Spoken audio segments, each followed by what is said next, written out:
The broadcast is now starting. All attendees are in listen-only mode. Well, good morning everyone, and welcome to today's webinar, which is another in our series of Business Builder webinars. As you know, those of you who've been along before are aimed at helping us Scottish businesses to focus on some of the most effective yet simple and kind of back to basics strategies, which we hope will help enhance and improve and grow business and profit performance. Today, as you know, I'm looking at one very specific sales growth strategy under the title How to Grow Your Sales by 759%, which is, of course, a rather curious number to say the least, more of which shortly. My name is Ian McDonald, for those of you who don't know, and I'm one of the team at Robert J. Hart & Company, Chartered Accountants and Business Coaches, looking after businesses right across Scotland, I guess, from our base down here in sunny Irvine. And of course, today is officially the first day of summer. So you'll be pleased to know, in that spirit, I'm sitting here this morning in my very loud Hawaiian shirt, wearing my rather natty Bermuda shorts, and indeed for breakfast I'm sipping myself a rather pleasant cocktail, basking in the Irvine sunshine. For those of you who are perhaps a little bit closer to Irvine, you might know that that's not quite the truth. In fact, it looks as though it's raining already and about to start chucking it down. But hey, isn't this always the way we celebrate the first day of summer in this part of the country? So welcome to everyone on board this morning, and as always I'm pleased to see a healthy representation of businesses, different business sectors, different sizes of businesses, and we've got some of our friends from government agencies, the banks and the like on board with us again this morning. So good morning and welcome to one and all. Before starting the webinar proper, I guess, can I just add that I'll be happy to answer any questions at the end of the presentation. So if you'd like to ask a question, then just use the little questions dialog box that you'll see on your control panel there at the top right of your screen, and I'll be happy to pick these up later at the end of this session. And also to add that by tuning into this webinar, I'm happy to extend, as always, an invitation to join me or any of the RJ Hart team in a completely free one-to-one review session. So if you'd like to discuss any of your own growth strategies, or for that matter any other area of advice that you think we might be able to help you with, whether that's about growing your business or whether it's about accountancy or whether it's about tax or whatever, we are more than happy to meet with you. But as I say, on this session, if you'd like to take me up on a free one-to-one to look at your own growth strategies, then please just drop me an email, or you can also contact me through our website. Okay, so how do you grow your sales by 759%? You know, I often say to people that I consider myself pretty lucky in my job because, well, yes, you heard me right. Lucky working in an accountancy business. I can hear all the jokes coming through already, but no, I genuinely do feel very lucky and very privileged to be working within the accountancy business, and I'll tell you the reason why. The reason is that I'm lucky because I get to see lots and lots and lots of different businesses, and I get to see how they really perform. You know, not how we think they perform, but I get to see how they really perform. And I also get to work with some really great people, and I get to see what works, and I get to see what doesn't work.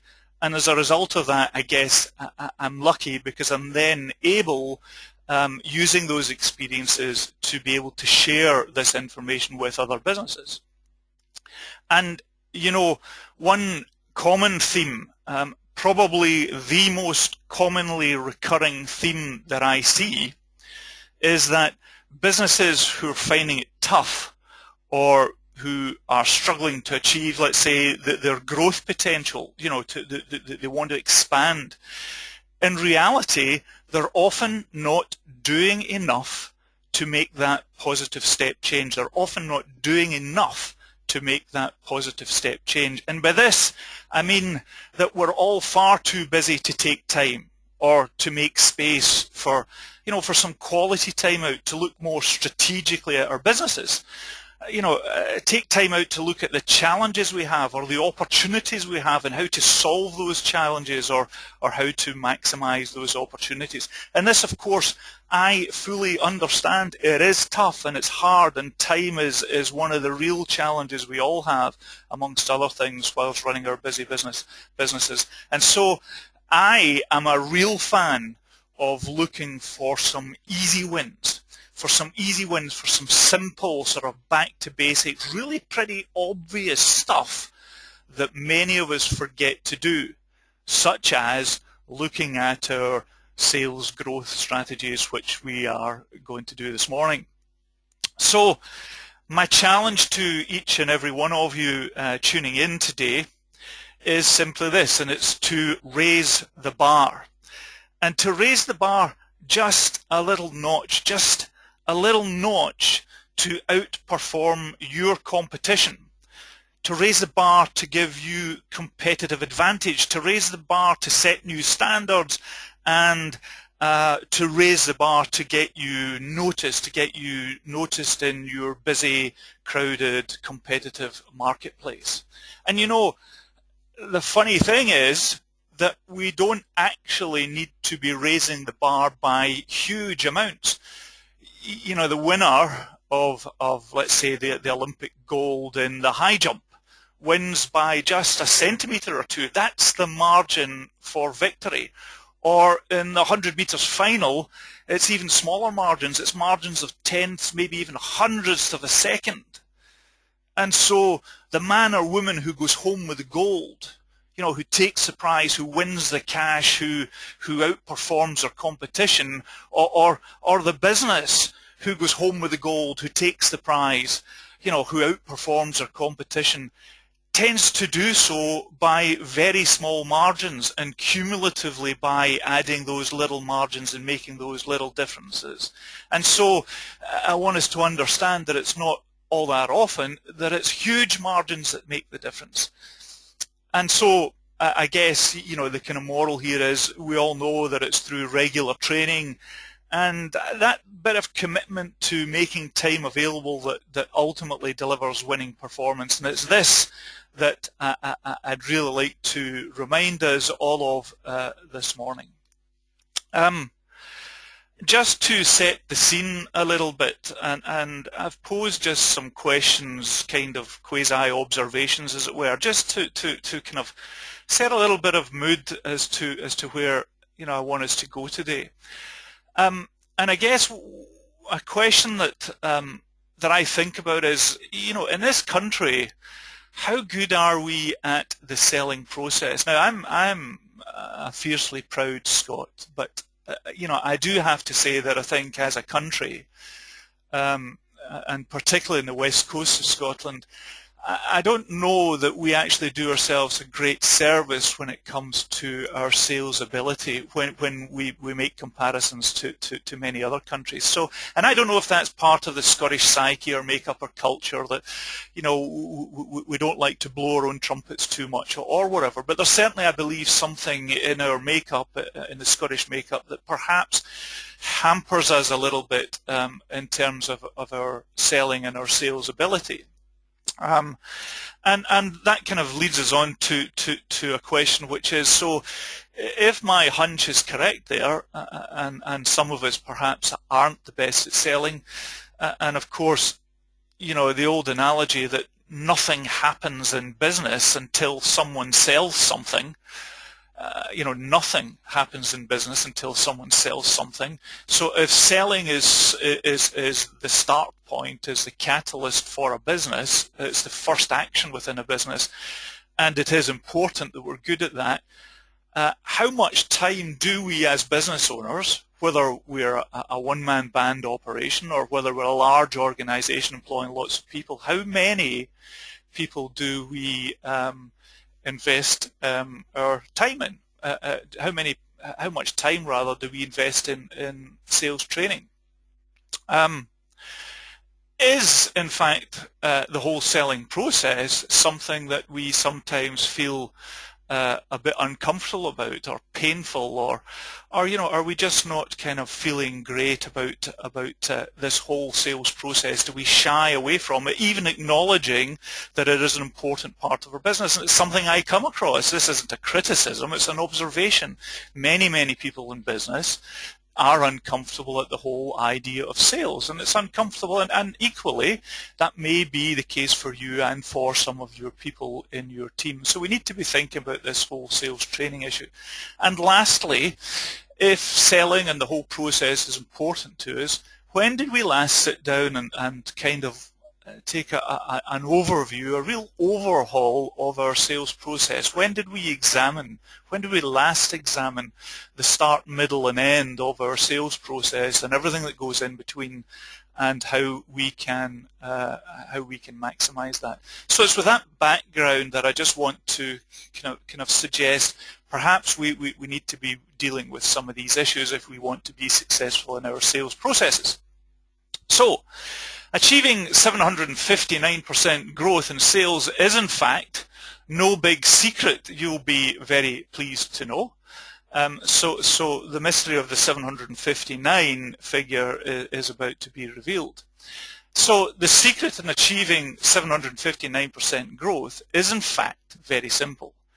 It is getting your existing customers to introduce you to new customers. Simple. Getting your existing customers, those customers who value what you do, those customers with whom you have a fantastic relationship, is getting those customers to introduce you to new customers. In other words, it is this magical word that I'm sure each and every one of us has heard of in business, the magic word being referrals. And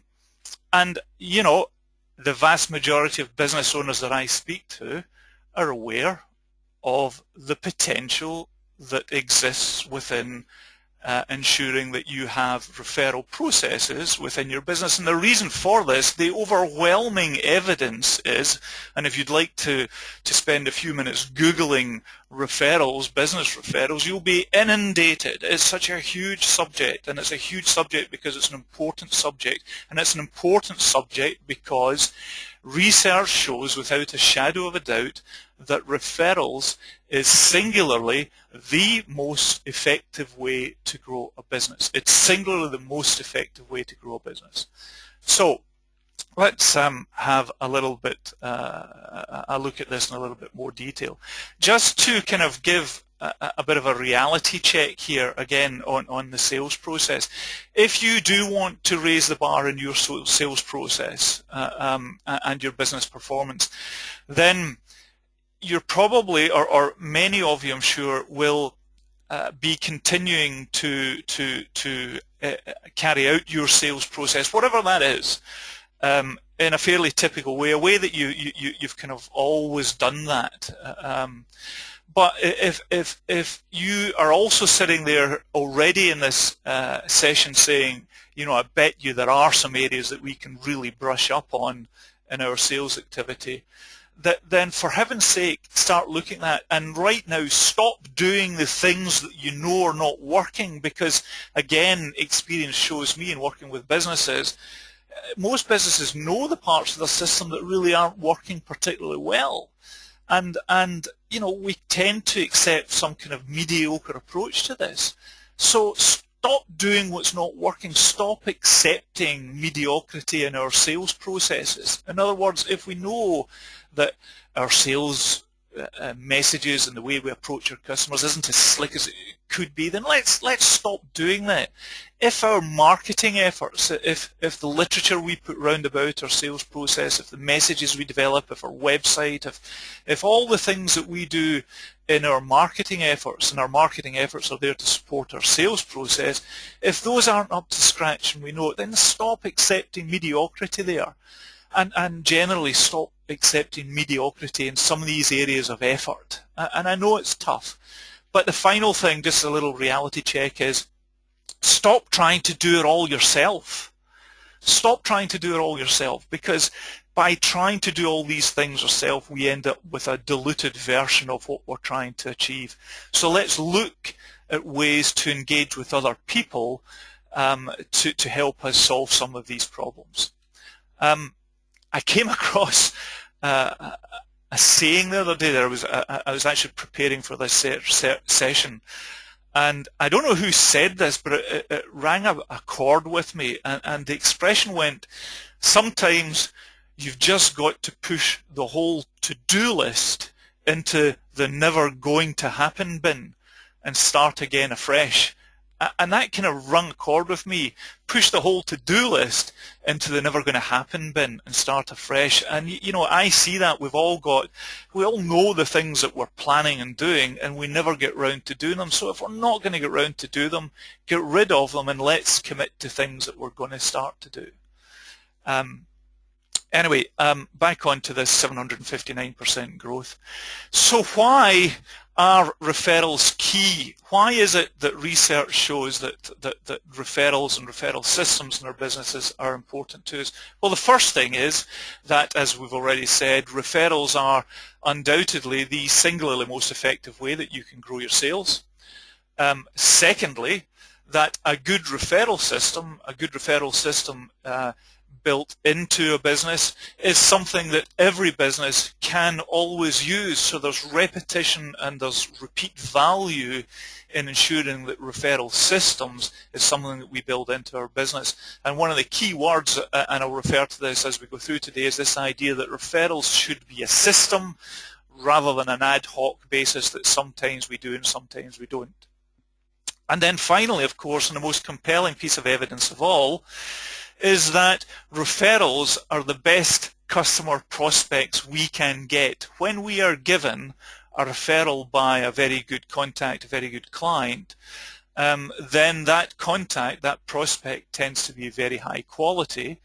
And because they're very high quality and there's some synergy and common knowledge in there, they tend to be much easier to convert into new customers. They tend to be, in other words, generally easier to sell to. So referrals are the best type of customer prospects we can get, and they tend to be easier to sell to. So let's look at the maths for growth. Yikes, into a quick maths session, but don't worry, we're not going to get too hung up on this. The idea behind this whole idea of calculating growth, as you can see on the screen here, it's simply looking at the number of times that your customers are willing to give you a referral, let's say during the course of an entire year. So the number of times that your customers are willing to give you a referral during the course of an entire year, multiplied by how many of those hot prospect referral introductions you are then able to convert. In other words, your conversion rate. And therefore that equals the number of new customers that you can add to your growing client base. So the average number of referrals per customer per year times the proportion of these referrals you convert equals your growth rate. So good so far? Okay, let's now look at the growth calculator. And this is perhaps a little bit busy, this slide. However, essentially what I'm presenting here is a scenario where a business has today, let's say, 100 customers, and that during the course of an entire year we are able to get 2 in every 10 of our customers to give us a referral. So that's 2 in 10, or 20% of our customers just once during the course of a year are able to give us a referral. And because referrals tend to be very good quality introductions, and therefore the conversion rate is high, typically 50%. So a 50% conversion rate gives us 10 new customers, or 10% new customers. And therefore, if you extrapolate that process, 100 customers in year 1, 110 customers in year 2, and we continue to ask those customers for referrals over the course of a year, then in 5 years' time, with every 2 in 10 of your customers giving you just one referral throughout the course of a year, in 5 years' time you'll end up with 161 customers, which is 61% growth over 5 years. So hopefully we follow the kind of maths behind that.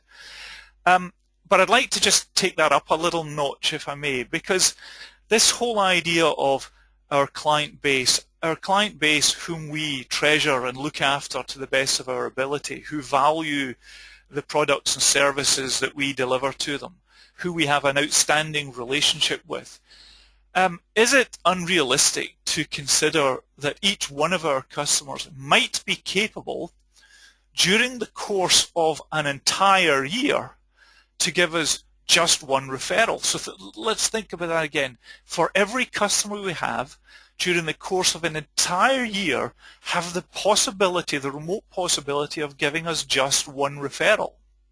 And if that is the case, and I believe that is the case for pretty much every business, if not more than one referral, if that is the case, and because they are high quality introductions and therefore a high conversion rate, if we're able to convert typically 50% of those, then we're achieving growth rates approaching 50% per annum just by understanding that each customer gives us one referral and we convert 50% of those. So we can achieve 50% growth rate, and this is a calculation you can do for your business by looking at the number of customers you have, how many referrals they might be able to give, what your conversion rate might be, and therefore what your growth potential could be for your business. And it's an exercise I'd urge you to do. Just looking at that in a little bit more detail, so along the top line is the example I've just given. The next line is showing us that if 40% of our 100 customers were to give us a referral, then in 5 years we'd have 249 customers. And so we work our way down to the bottom line here, and the magic figure that you've all been waiting to see of 759. So the idea here is that if we have 100 customers, just 100 customers, and we can convince each and every one of those customers to give us a referral just once through the course of an entire year, and we can convert 50% of those customers, then in 5 years' time we will have 759%. Now I think that's some compelling maths just to show the potential and the power of recognizing how by winning referrals from our existing customers can achieve real growth. Okay, so that's the background. Now let's get into the practicalities about how you can create your own referral systems. And again, I want to stress the word systems, meaning that we introduce methods and processes that ensure that the concept and the acknowledgement that referrals is an important part of our business growth strategy, acknowledging that we need to treat that seriously and not allow it to fall off the table or be something that we just lift and lay from time to time and mainly we forget about. So we want to create systems that fold this high growth sales concept into our business. And there are some pretty basic rules that I want to run through with you, the kind of the building blocks of good referral systems. And I'm going to touch firstly on the system itself. What are the basics? There are 4 key elements to understanding the machinery of referrals and referral systems. I'm going to touch on some areas that I'm all too well aware of, and it's this issue of the fear of kind of getting into asking for referrals and the language we might use there. We need to look at some of the ingredients in referral systems, the what's in it for them. In other words, what is it that oils and the mechanism, and what is it that incentivizes people to give us referrals. And then, perhaps more importantly, going to look at some real-life examples of referral systems. The idea here being, and it's worth mentioning this now, it's not so much the specific idea or the specific example I'm going to give you that might deliver the value for your business, because you're probably in a different business sector. Rather, I want you to look at the overall concept. So not the specifics, I want you to look at the overall concept and consider how you could adapt and adopt these examples and ideas to fit your own business, your own business sector. And then finally, what is the action needed? What do we need to do? What's the doing part that we need to commit to in order for us to develop our own powerful systems? Okay, so rule number one, I'm tempted to say write this down, but it's so obvious. Rule number one is this: if you want to get referrals, you need to ask for referrals. Now, that sounds a pretty basic rule to me, but it's a rule that I all too often see businesses not following. They acknowledge the importance of referrals. Do they ask for referrals? No. And therefore, if you don't ask for referrals, I would wager you will get somewhere between 0 and 0 referrals. Isn't that interesting? If you ask for a referral, I'd wager you'll get somewhere between 0 and 1 referrals, dependent on how effectively you ask for that referral. So rule number one is, we want to get referrals, we need to recognize that we actually start needing to ask for referrals, and accepting that we want to get referrals. If we want to get more referrals, if we want to get more of this gold dust, then we simply need to increase the number of times that we ask for a referral. We also need to increase the number of referrals that we ask for, and we need to increase the number of times that the people we're asking the referral of rise to that challenge. So, if we are only going to ask for referrals once in a blue moon, if we decide to start asking our customers more regularly for referrals, be that once a year, once every 6 months, every time we see them, whatever that is, then if we increase the number of times we ask for referrals, the frequency, then it stands to reason that we've got a better chance of getting more referrals. Similarly, if I were to ask you for a referral, you would possibly give me somewhere between 0 and 1 referrals. If I had to ask you, heaven forbid, for 3 referrals, 3 referrals I'm asking for you for now, then the likelihood is you're going to give me somewhere between 0 and 3 referrals. So actually, considering asking for more than 1 referral is a very simple method to increase the number of referrals that we can potentially secure, and I'll deal with that a little bit more later. And finally, of course, the number of times that they rise to that challenge. In other words, how responsive are our customers to this request to introduce and to refer us to new customers. And this is all about making sure the language we use is language that is consistent with ensuring that our customers do in fact rise to that challenge and that they do want to give you that referral. So it's about a process to maximize the number of referrals that we get when we are asking. Rule number 2 is about this whole idea of rising to the challenge. So if we are going to start asking for referrals, and we're going to look at powerful ways to do that and how we might make that work. But if we do want people to talk about us and to talk about our businesses, then we've got to give them something really great to talk about. and this is important recognition that's at the center not only of referral systems, but it's at the center of I guess customer service. In other words, in order to get our customers talking really highly of us, we need to be looking after them really well. We need to know that these customers value what we do for them, and we can be confident that when our customers are meeting up with friends or saying, we went to a fantastic restaurant the other day there, or we've got a great lawyer, or we've got a great supplier of metal products to us, or whatever. So we know that people are talking very highly of us, and we know they're doing that because we're really looking after our customers. So the value of referral systems becomes far greater when in fact our client base comprises raving fans who are willing to talk very highly about us. So we need to develop language that helps our customers talk about us in a very positive way, and particularly in the context of winning referrals. So it's about the use of language in the story we tell. Rule number 3 is, and this is I guess a little bit of a busy slide, but it's illustrative of what I want to call the games people like to play. So this whole idea of referrals is built around the idea of you having a relationship with your customers, and your customers having relationships with other people, or you having relationships with your suppliers, for instance, and your suppliers having relationships with other people, and these other people, be it your customers' friends or business acquaintances, or your suppliers' friends or business acquaintances.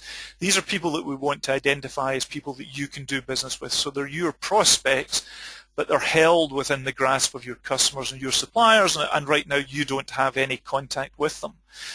The foundation, of course, for a good referral system is based on trust and loyalty. So we know that our customers trust us and are loyal to us, and we know that our suppliers trust us and are loyal to us. And the sort of component parts that oil this machinery are things like giving rewards and incentives, recognizing that people actually feel quite good about making referrals, or perhaps more on a reciprocation basis. So I'll introduce business to you if you introduce business to me, and of course that's a very, very powerful concept in business. In other words, what we're looking to do is at the center of our business, we're trying to build a network of referral partners comprising all these people and looking at all these different mechanisms, all of which combine to this game that people like to play. And it's not a game that people don't like to play, as I'll show you shortly. It's a game that people do like to play.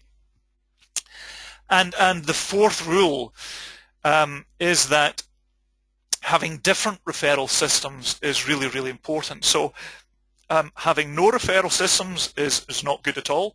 Having one referral system is okay. But they say, and evidence suggests, that the businesses who are most successful in the area of referrals tend to have at least 5 different little referral systems running concurrently within their business at any one time, and we'll look at what some of those might be. So it's this recognition that if we're going to embark on a strategic approach to referrals and a systematic approach to referrals, we want to come up with a few ideas that we can build into our business and systematize within our business. Okay, let's now move on to this issue of fear and language. And when I'm speaking to business owners about this whole concept of asking for referrals, the truth of it is that often some people say, I'm just not comfortable about that. The idea of sitting in front of a good customer and saying to them, I'm looking for referrals, I'm just uncomfortable with that. In fact, I'm positively sick at the thought of doing that.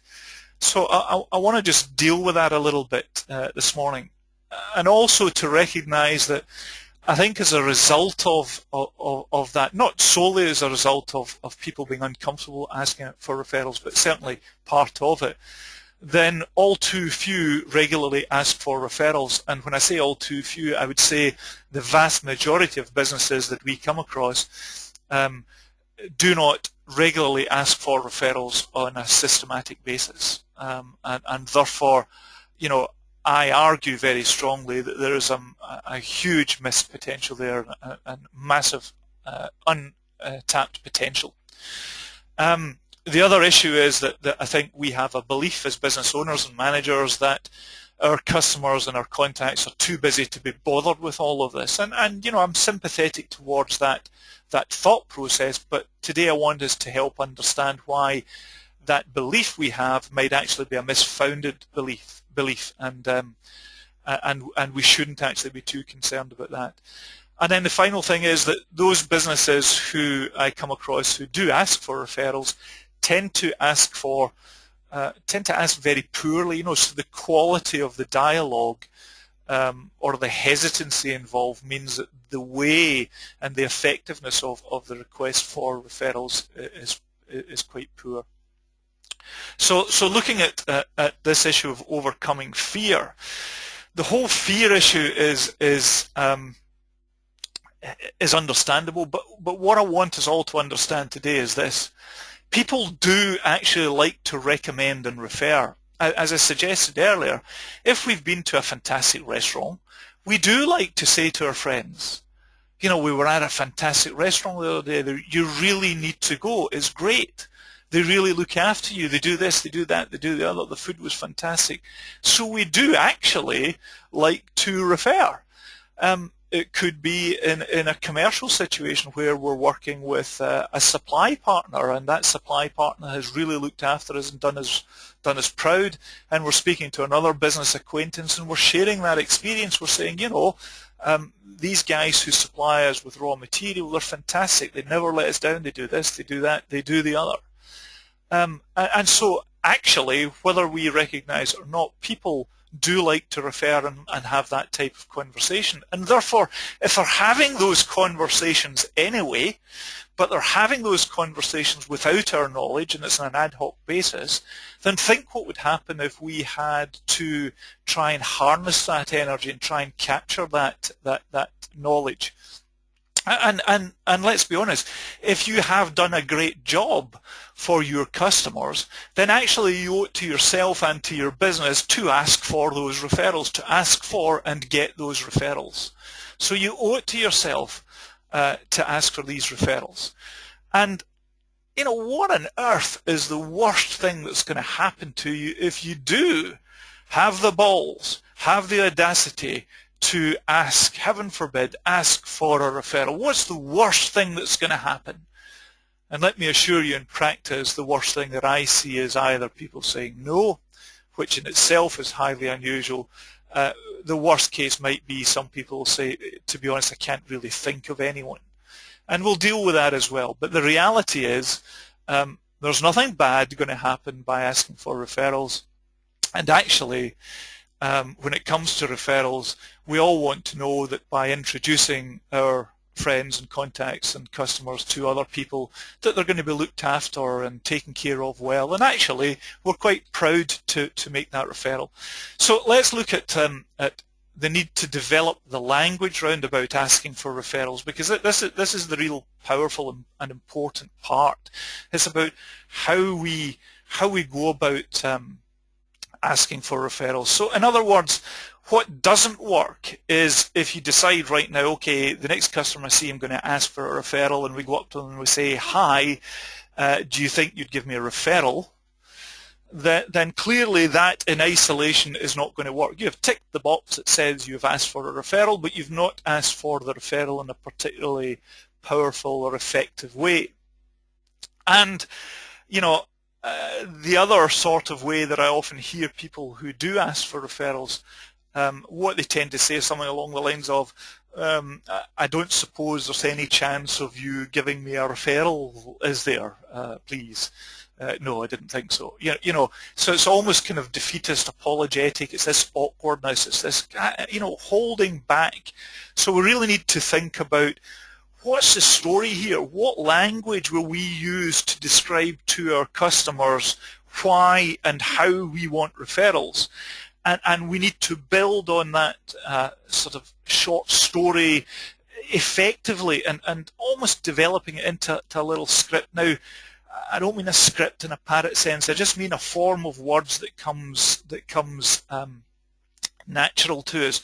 And then within that script, we need to articulate what type of referral is it we're actually after. In other words, describing who is our ideal customer that we want referred to us. Because if I ask for a referral and I actually get one, it might not be the type of customer that we want referred to us.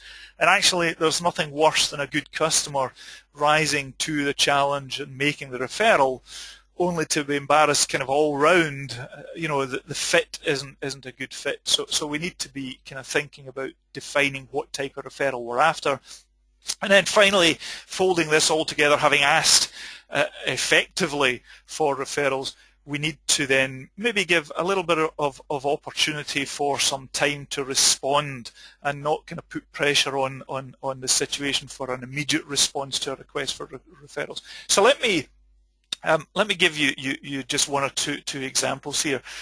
A firm of lawyers we were working with some time back, we spent some time working with them on this idea, and the sort of script, the language that they developed, and now, whilst I share this with you, if you put yourself in the mind of the recipient of this message, so you're now the customer of this lawyer's firm, and they said something along the lines of,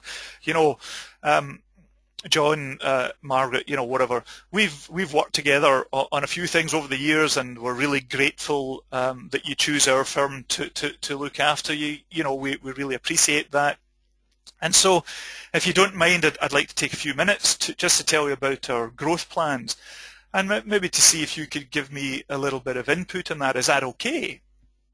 And of course, but by saying, is that okay, the answer is always, yeah, sure, of course, I'm interested in hearing about your growth plans. And so they go on, well, as I say, we're looking to grow our business, and we're looking to identify new customers who, I guess, a bit like yourself, are going through a period of change and looking to invest in new premises, or they might be thinking about restructuring, or it might be succession planning, or it might be retirement, or whatever. You know the sort of thing. So I'd be really grateful if you might just take a little bit of your time to think maybe of 2 or 3 businesses who you think it might be worth us talking to. So what's difficult about that? Do you think you might take a little bit of time to think about 2 or 3 businesses who we might be able to talk to? And then it's finished off by saying, so would you mind having a little bit of a think about that? And if it's okay with you, I'll perhaps give you a call next week and see if there's any names you come up with. That would be very much appreciated. Thanks very much. So I hope you see that there's nothing actually particularly painful about that. As the recipient, as the customer who is being asked for the referral, you're not sitting there saying, how dare you? You're actually kind of engaged and saying, well, yeah, okay, I'm really happy with them, and they're looking to grow their business, and if there's anything I can do to help, sure, I'm happy to do that, and yeah, I'll take a little bit of time. So there's nothing painful about that at all. An engineering company that I know that looks to do this tends to have a similar approach. Their idea is to say, we've worked with you on a number of projects, we're looking to grow. We're looking for businesses or contacts, who are using similar product range to us, or who need our type of capability but are being supplied by someone else. So would you mind taking a bit of time out to think about 2 or 3 businesses that we should get in touch with? That would be much appreciated, and I'll give you a call again in a couple of weeks' time. It's that sort of approach, but it's an approach that you can see we've explained why we're after referrals, because it's about growth. You can see we've described the type of customer we're after. It's people that need our product or our capability. We're saying to them, can we have 2 or 3 referrals? Can you come up with 2 or 3 names? And we're giving them a little bit of time, so I'll leave it with you, and I'll get back to you in a week or so if you don't mind. We want to be hitting the easy button here. We don't want to be making this difficult. We want to get our language right, which is going to help us build on this process. The one thing worth adding here, of course, is that when it comes to retail businesses, this whole process tends to be less about the conversation, although the conversation is important. It's more about playing the games that I alluded to earlier and the what's in it for me aspect. So let's now move to that what's in it for me. So the referral system needs to address what's in it for them, what's in it for me. And the various parts of that are, we need to recognize the feel-good factor.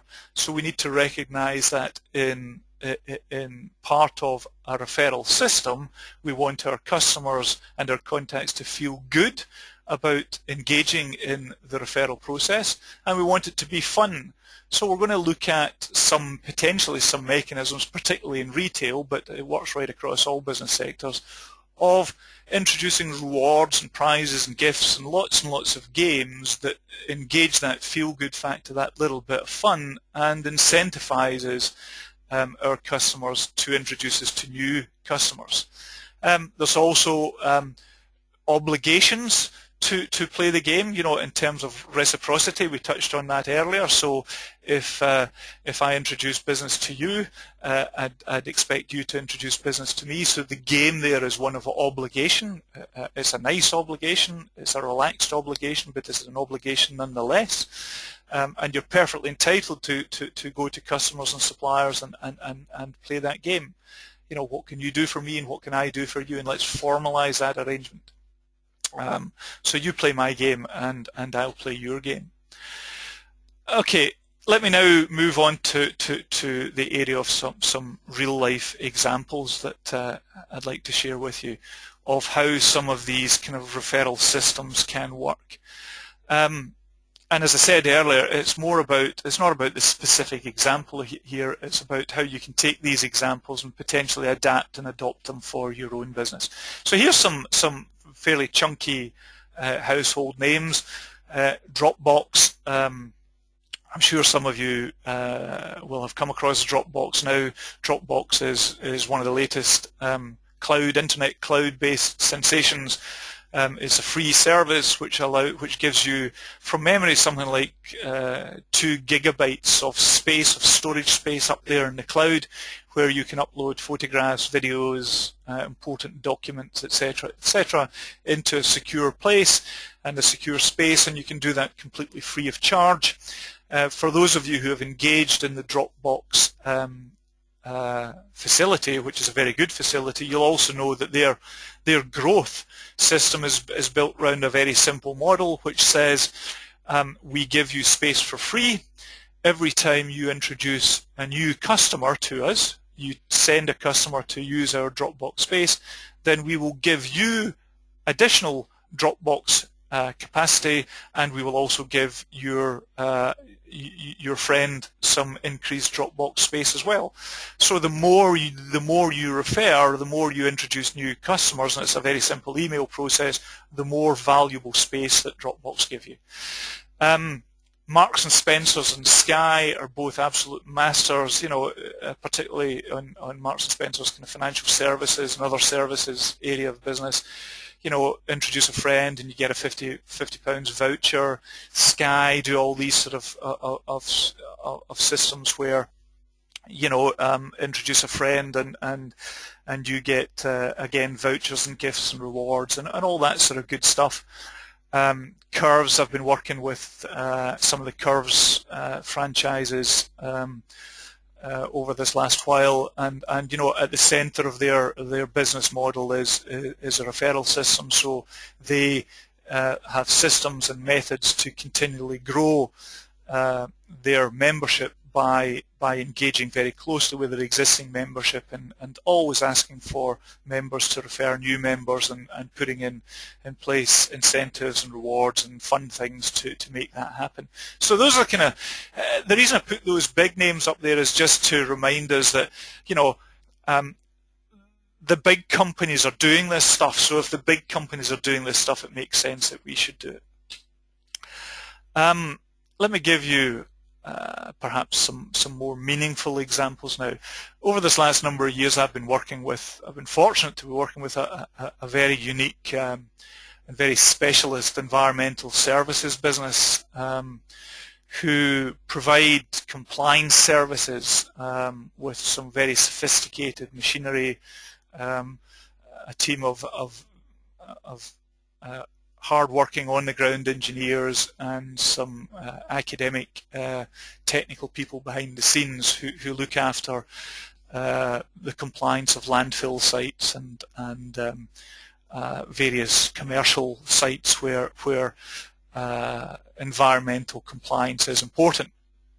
And I just want to share with you some examples of how this particular company introduced referral systems into their business. And here's some of the recent examples of what they did. They introduced a referral system which invited their customers in exchange for giving a referral to potentially win a barbecue. And the idea was that they invited customers who gave them a referral, who introduced them to a new customer, and where that introduction resulted in winning a new customer, then they gave them, completely free of charge, an absolutely fantastic top of the range, I think it was Anthony Worrell Thompson barbecue. So this was a 500, 600, £700 barbecue, I can't quite remember, but it was a top-end barbecue. And also, as part of that process of asking for the referral, they said, if you give us a referral, if you give us a name and it doesn't actually generate a customer, then we'll put your name into a prize draw and you win a bottle of champagne or something like that. So you know, this was a concept that was devised and launched by the business and introduced right across their entire client base. They also had variations of that where they introduced incentives to win iPods, iPads as well. They did weekend trips to Spain, etc., etc. And some worked and some didn't work. But you know, in the main, most of these approaches did in fact regularly produce really good quality referrals that led to business. And you know, now what they do, because of the successes they've had in doing that, is that they fold these offers into their electronic newsletter that they send out every month, and it's part of their website as well. But let me show you the specifics of this example.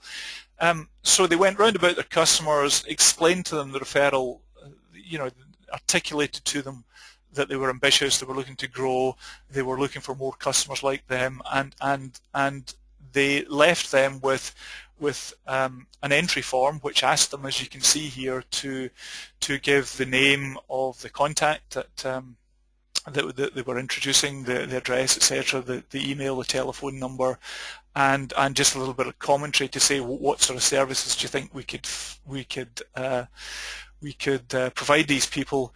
And then they gathered this information in either physically when they were on site, they picked up that information, or indeed you know, it was emailed to them or whatever, and there was no limit to the number of entries. But I was with this business owner just the other day there, and it was interesting and rewarding just to remind ourselves that when they first launched this particular referral campaign, it actually yielded, can you believe, a £235,000 contract just on the back of this one idea. And if that's not sufficient evidence of why I think we should be looking at these types of referral systems, then I don't know what is. This business now puts at the center of all its sales and marketing initiatives the concepts of referrals, and as I say, that one idea won them £235,000 contract. The simple idea of asking for referrals, so it's now something they systematically do when in discussion with their customers, they ask for referrals. And I was told just the other day there by the business owners that in the last 12 months they have just the asking part, they have added new customers that's increased sales by 15% just in this last 12 months. One just the other month there, they said, you know, we've won a £5,000 per month contract just by having the balls to ask for the referral. They asked for the referral, they were given it, and within a day or a few days, this new customer signed up to a £5,000 a month contract. And for this environmental services business, they are now putting referrals and referral systems and the visibility of referrals and the knowledge that the value referrals gives. They're putting that at the centre of their growth plans. In fact, right now, as we speak, they are spending the weekend at the Royal Highland Show, and part of what they're doing there, as well as entertaining and looking after clients and prospects, is that they are gathering and capturing data to add to their direct marketing campaigns and looking for referrals, and they've got systems and procedures in place whilst they're there to do that as well. So they've put referrals at the centre of their business model.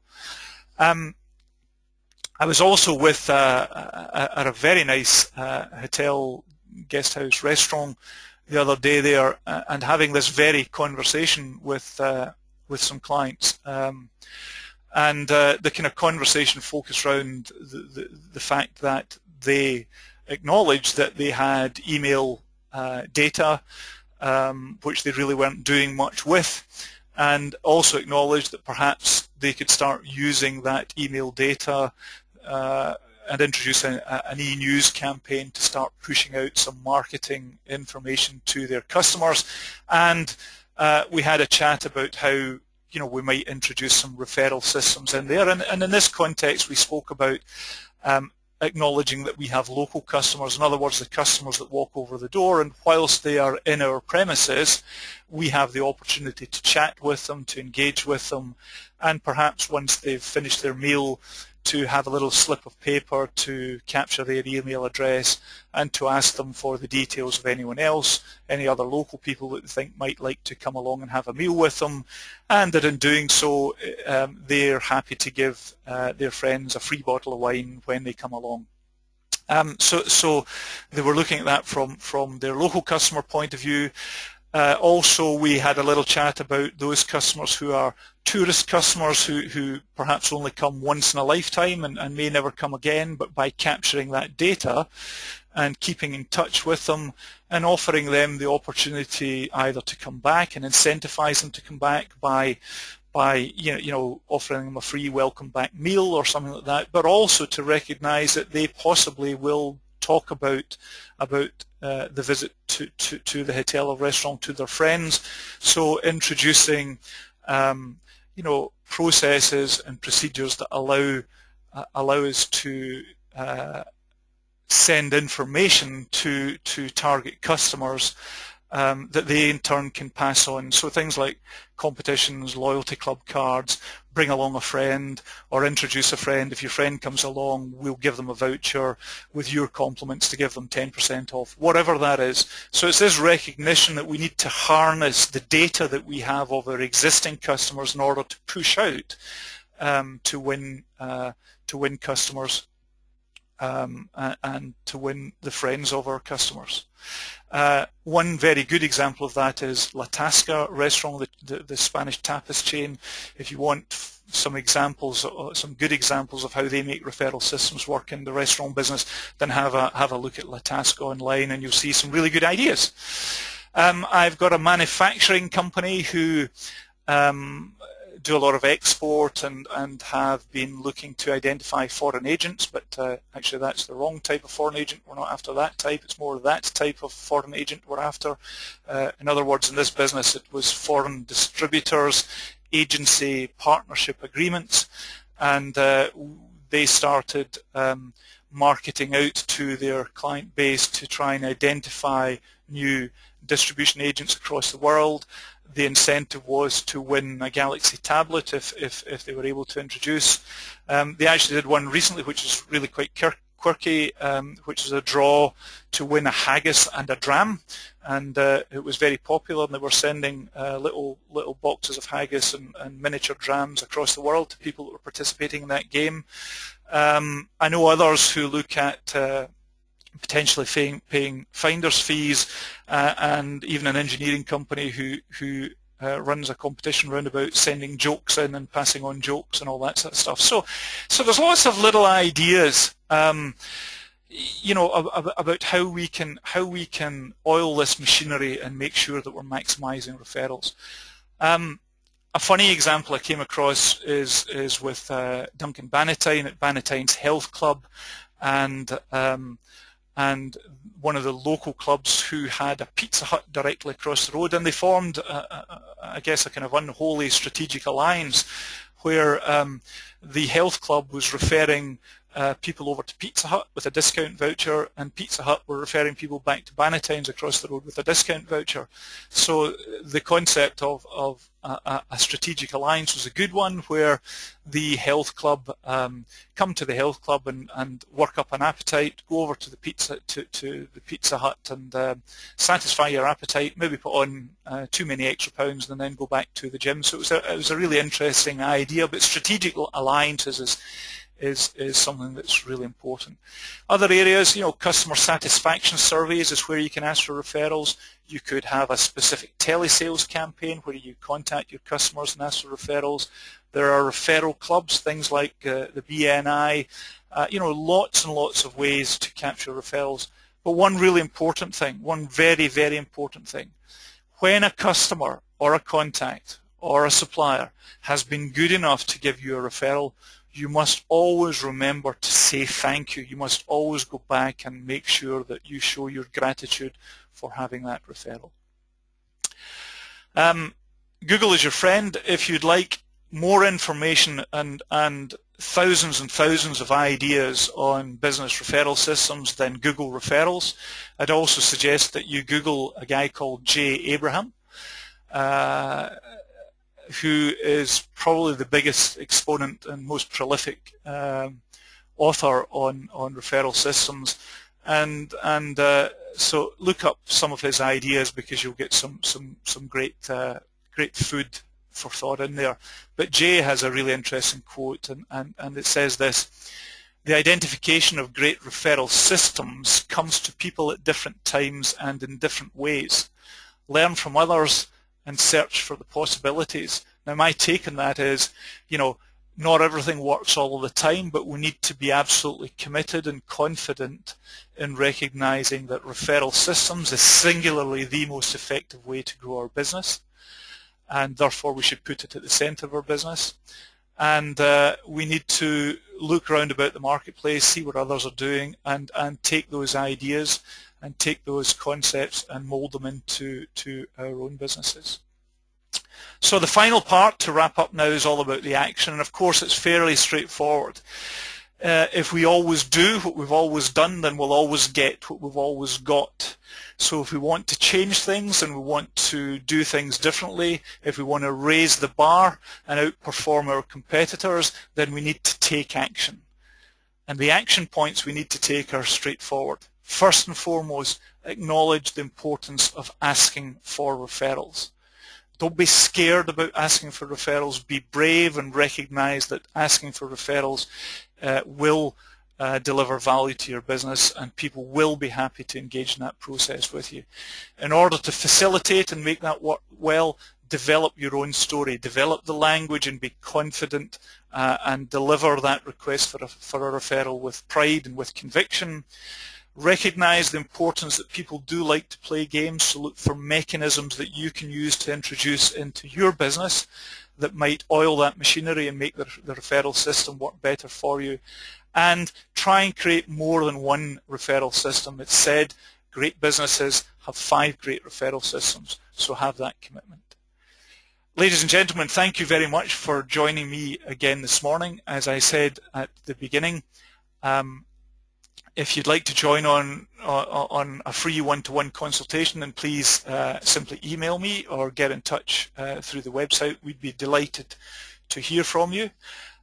All I have to say before I go into the questions and answer session is I hope you can identify your own powerful referral systems. I hope you can win more of the clients that you deserve, and I hope that you can join me again sometime soon in the very near future. Thank you very much, and look forward to seeing you next time round. Okay, for those of you who want to hang on, I do have just a few questions here. Let me just see what we've got.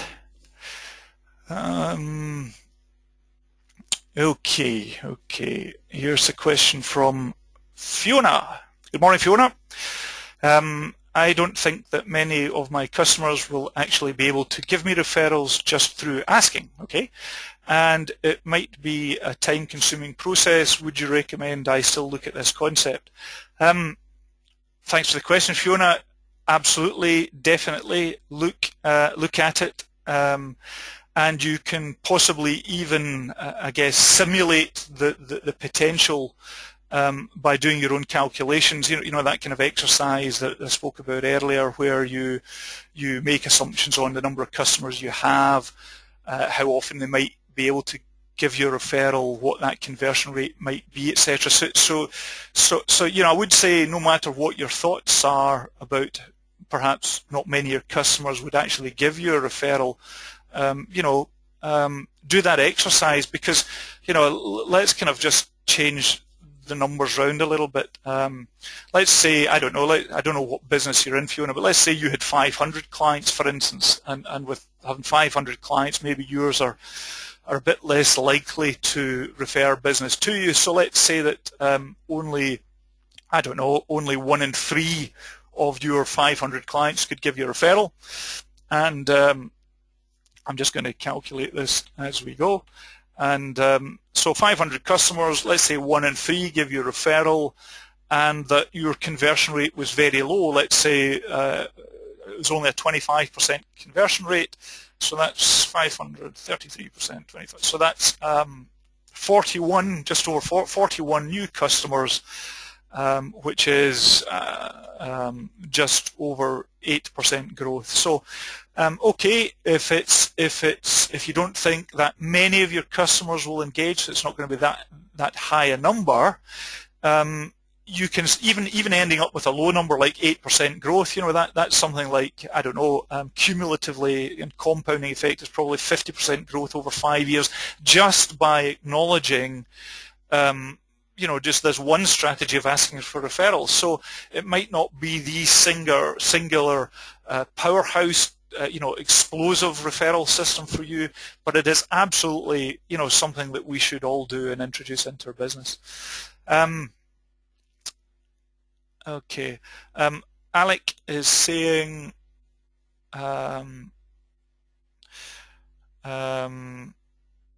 thanks. How did the environmental business who won the big contract run? How long, did the environmental business who won the big contract run their competition over?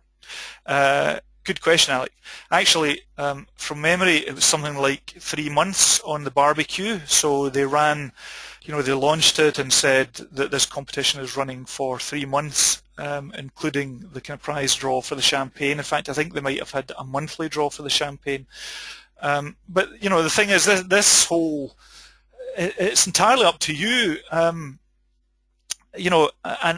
the time that you might run a competition, for instance, if it's a draw competition, is totally dependent on the value of the prize and the likely results. So a bottle of champagne is a monthly draw, or a 3-month period, to win a weekend to Paris, that's going to cost you 500 quid for 2 people, including flights or whatever, is your referral system. So you set the rules about how long you want that period of the competition to run for. So it's really about, what is the cost to you, how big a prize is it, what's the value you're going to get back, and run it accordingly.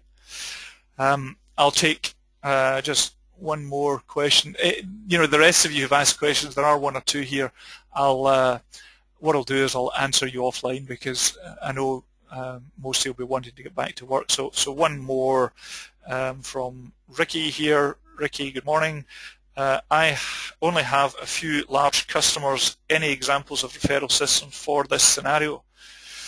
Okay, so you only have 1 or 2 large customers, and that there's many businesses that are like that. But so examples of referral systems, to be honest, I think it's back to this. If you've only 3 or 4 customers, then the growth limitation is restricted by those numbers. But nonetheless, it does not dilute the value of going out to those customers, presumably with a low number of customers, you actually work quite closely with them, and therefore all the more reason that you need to sit down and say, can I have referrals, and develop the story in the powerful language that will deliver that for you. So what I would encourage you to do is in those situations is increase the number of referrals that you get and increase the frequency. Low number of customers, let's ask for more referrals more often, and build on it that way. Anyway, thanks once again. I'll take the rest of the questions offline. Look forward to seeing you sometime soon. Have a good day. Bye for now.